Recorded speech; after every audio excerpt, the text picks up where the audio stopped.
salama daholo io androany isika de ndehanao fampitinam-baovao ka ireto teboka manaraka reto a no fitinina amintsika atao anatin'ity video ity tsara honenana romotra ny vahoaka noho ny fahatapahanjiro lava tafika malagasy ny tsabo ire vahoaka nandritra ny roandro ny tafika malagasy raharaha politika mijoro ny plateforme collectif any malagasy nahatsiaro manokana ny mpiasan'ny radio ny ministra Andriamananoro ary ny farany nanao fanehoan-kevitra momba ny anjara vola izay tsy maintsy aloha raha hirotsaka ho solombavambahoaka Andriamatoa Paraina Auguste ireo rehetra eo no fitinina amintsika atao anatin'ity video ity ka manasitsika rehetra anao commentaire ambanin'ity video ity mba afahana mandrava na rehetra eny anaovasika video manaraka eo manasitsika ihany koa ilaiken'ny video antsika ary manasitsika tanandroatrany iabone amin'ny chaîne antsika mba afahanareo manaraka tsy tapaka ny video zay lefany misy tao matawatagasy toy izao ny fanaovana azy tsy ampandrely isika fa avy hatrany tonga de vavany daoary ny raha mahalala fa misy saiky manerana nosy ny délestage ka noho izany dia efa tsy vitsy ny vahoaka no menimenina sady tezitra amin'izany délestage lavarina zany a satria na de eo azany délestage tsy misy fiantraikany amin'ny fiainany ny vidinjiro fa mitovy vidy amin'ny vidinjiro tsy tapatapaka ihany a ny vidinjiro mivoaka avy eo ka noho izay rehetra zay dia tany tsara honenana romotra ny vahoaka noho izay fahatapahanjiro lava izay raikitra ny korontana tao amin'ny fokontany tsara honenana tamin'ny andro ny talata 17 febroary tolakandro vokatry ny fahatapahanjiro nilaza moa izy ireo fa efa ho efa bolona mahery raha ny filazan'ny mponina izany fahatapatapahanjiro zany ka izany indrindra no niteraka korontana hatramin'ny fifamovizana aza teny toerany dia somary niato kely tafika malagasy indray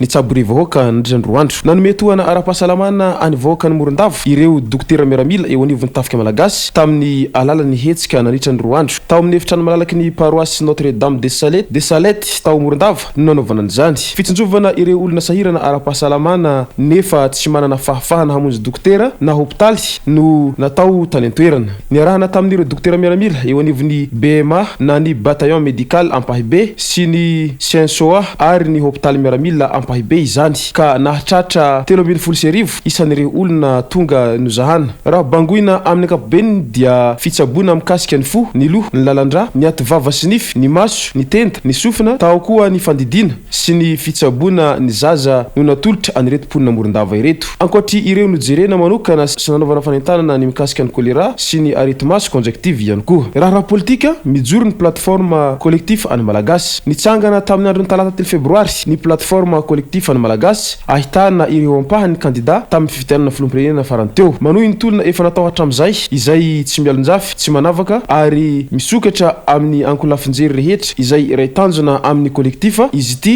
raha ny nambaran'izy ireo hatrany ministera serasera nahatsiaro manokana ny mpiasan'ny radio Andriamatoa Andriamananoro ankatoko izao andro iraisam-pirenena ho an'ny radio izao dia nahatsiaro manokana ny mpiasan'ny radio manerana ny Madagasikara ny ministra Andriamananoro Augustin mahatsiaro anareo rehetra mpisehatra sy teknisianina radio manerana ny nosy ny tenako hoy izy hatrany asa tena masina ny asanareo satria panabe sy pitaiza fiarahamonina ianareo hoy hatrany Andriamananoro Augustin ministra ny serasera sy ny kolotsaina mivoatra ny teknolojia na izany aza tsy mahasolo ny talenta izay fanomeza-pahasoavana avy amin'ny Andriamanitra mitoetra anatinareo hanatanterahana ny asanareo hoy hatrany ny ministra ny serasera izay miaradia amin'ny filoham-pirenena mamita iraka any Dubai mandrosoa hasina ianareo hoy izy hatrany raha namarana ny firariantsoa ho an'ny mpiasan'ny radio ary ny farany naneho hevitra Andriamatoa Paraina Auguste izay candidat filoham-pirenena farany teo mo i Paraina Auguste raha ny fantatsika dia ny fanehoan-keviny zay mahakasika ny vola aloha amin'ny firotsahana solombavambahoaka miendrika ho fanilihana ireo antoko politika ivelan'ny fitondrana sy ny antoko politika zandriny mba tsy handray anjara amin'ny fifidianana solombavambahoaka ny fampiakarana ny antoka arabola ho folo tapitrisa ariary ho fahafahana mirotsaka ho fidina mandritra ny fifidianana solombavambahoaka hoy hatrany Andriamatoa Paraina Auguste raha naneho ny heviny tato anatin'ny tambazotra tserasera Facebook izay zay ara tomboky lasy tomboky vavy amaranako an'ity video antsika ity manasitsika rehetra hanao commentaire ambanin'ity video ity mba afahana mandrava na ndreny hevitra rehetra eny anaovasika video manaraka eo manasitsika ihany koa ilaiken'ny video antsika ary manasitsika tanandro hatrany abone amin'ny chaîne antsika mba afahanareo manaraka tsy tapaka ny video zay lefany misy tao matawatagasy tomboky lasy tomboky vavy mangasitraka de mirary soa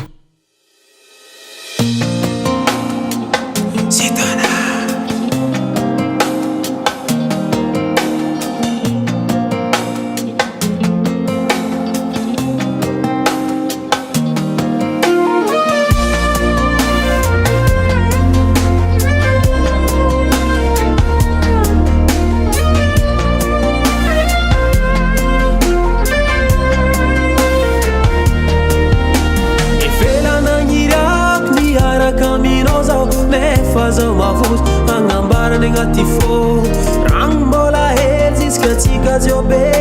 Mitiavako no timyo Umeka me mito Sasa miano tin Falovya no zautia For my head fitiavagna atolotro anao tanignesa atolotro anao ty foko mbaleva atolotro anao kasamiagnatsiny zaho tsy agny fa mahay fitiavako anao kasatao adala zaho tsy agny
Azamiagnatsiny anao tiako